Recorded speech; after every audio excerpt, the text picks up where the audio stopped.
সিরাজগঞ্জ জেলার উল্লাপাড়া উপজেলার প্রত্যন্ত গ্রাম বিনায়কপুরের কিশোর রানা পাশের গ্রামের আলীবাবু নামে দালাল চক্রের এক সদস্য তাকে বিদেশে নেওয়ার স্বপ্ন দেখান। এরপর ট্যুরিস্ট ভিসায় শ্রীলঙ্কা নিয়ে আটকে রেখে দিনের পর দিন নির্যাতন চালায়। তাকে বাঁচাতে তার পরিবার ধাপে ধাপে 10.5 লাখ টাকা মুক্তিপণ দিলে বাংলাদেশে পাঠানো হয়। বিভিন্নভাবে মানসিক নির্যাতন করে, এমনকি সেখানে শারীরিকভাবে নির্যাতন করে।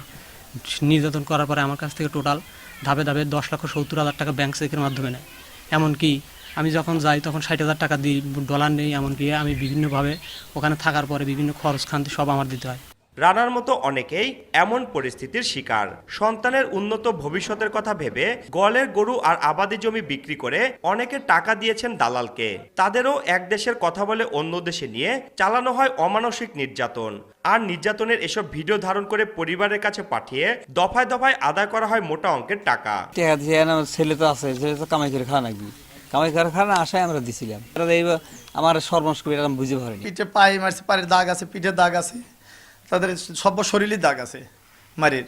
সঠিক তদন্ত এবং তাদের সঠিক বিচারটা হোক, কারণ আমার সাথে হয়েছে, আমি বেঁচে আসতে পারছি। এটা হয়তো আরেকজনের সাথে হইলে সে বেঁচে আসতে পারবে কিনা এটা আসলে অসম্ভব বিষয়। দালালদের বিরুদ্ধে সুনির্দিষ্ট অভিযোগ পেলে ব্যবস্থা নেওয়ার কথা জানিয়েছে জেলা কর্মসংস্থান ও জনশক্তি অফিস। কোনো ব্যক্তির বিরুদ্ধে অভিযোগ আসে, অর্থাৎ দালালের বিরুদ্ধে, সে দালাল আমাদের নিবন্ধনের আওতার মধ্যে নাই, যার কারণে আমরা তাদেরকে নোটিশ দিলে সে দালাল আমাদের নোটিশের কর্ণপাত করে না এবং তারা আমাদের এই শুনানিতে উপস্থিত হয় না।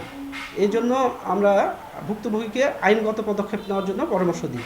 আর বিদেশে লোক পাঠানো নামে প্রতারণায় জড়িত দালাল চক্রকে ধরতে অভিযান অব্যাহত রয়েছে বলে জানিয়েছে জেলা পুলিশ। মামলা হওয়ার পরে আমরা তাৎক্ষণিকভাবে তদন্ত শুরু করি এবং এই ঘটনায় কিন্তু ইতিমধ্যে আসামি অ্যারেস্টও আছে এবং অন্য যে কার্যক্রম চলমান আছে। ভুক্তভোগী স্বজনদের তথ্য মতে শুধুমাত্র সিরাজগঞ্জের উল্লাপাড়াতে বিদেশি নেওয়ার কথা বলে প্রতারণা করে দালালরা 12 জনের কাছ থেকে হাতিয়ে নিয়েছে প্রায় কোটি টাকা। রিঙ্কু কুণ্ডু, সময় সংবাদ, সিরাজগঞ্জ।